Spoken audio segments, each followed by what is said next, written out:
No 5. līdz 21. augustam Brazīlijas pilsētā Rio de Janeiro notiks 31. vasaras olimpiskās spēles, kur Latvijas izlase tiks pārstāvēta kā minimums 5 sporta veidos. Pagaidām no daugavpiliešiem uz prestižajām sacensībām braucienu izcīnīja tikai Anastasija Grigorjeva, sieviešu cīņa.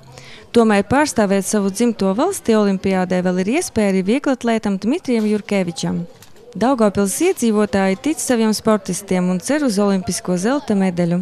Daudz bija ieradušies vienības laukumā, lai atbalstītu Anastasiju un piedalītos dažādos sporta konkursos, kuri tika rīkoti pasākuma Enerģiju olimpiešiem ietvaros. Mums ir daudz izcilu sportistu, un labi, ka Olimpiskā gadā mums ir tiešām arī čempioni, Eiropas čempioni, kuri var saņemt medaļas, un mēs to arī gribam palīdzēt. Un tiešām šis pasākums ir tas atbalsts, tas enerģijas, kaut arī pati sportisti neatrodas Latvijā, trenējas Amerikā, es domāju, bet viņa jutīs to enerģiju, un es domāju, ka šī lāpa, kas sāks degt līdz pat olimpiskā spēļu beigām, dos savu enerģiju un garastāvoklis, es domāju, būs tāds, ka gribēs uzvarēt noteikti. Šodien visa mūsu uzmanība ir piekalta Anastasijai Grigorjevai.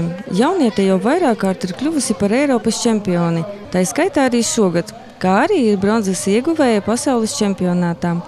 Olimpiskās spēles Rio de Janeiro viņai būs otrās, bet pirmo reizi viņa debitēja 4 gadus atpakaļ Olimpiskajās spēlēs Londonā.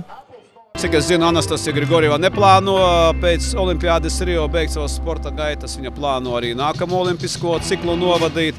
Un šī pasaules līmeņa sportiste tiešām ir spējīga to izdarīt. Pilnīgi iespējams, ka pēc 2 gadiem olimpiešu skaitam pievienosies vēl viens daugavpilietis – jaunais daļslidotājs Denis Vasiljevs. Mūsu sportists jau tagad pārsteidz trenerus un tiesnešus visā pasaulē ar savu satriecošo slidošanu. Šogad viņš jau izpildīja olimpisko spēļu normatīvus, bet patreiz Denis gatavojas gaidāmajai sezonai, lai startētu ar labiem rezultātiem. Arī Denis bija atnācis uz vienības laukumu dalīties ar savu enerģiju, pirmām kārtām ar Anastasiju Grigorjevu, kura jau pavisam drīz pārstāvēs Latviju Rio spēlēs. Anastasija tagad atrodas 8000 km tālumā no dzimtās pilsētas, bet mēs ceram, ka pat no šāda attāluma viņa noteikti saņems pozitīvo enerģijas lādiņu, ar kuru dalījās mūsu pilsētas iedzīvotāji.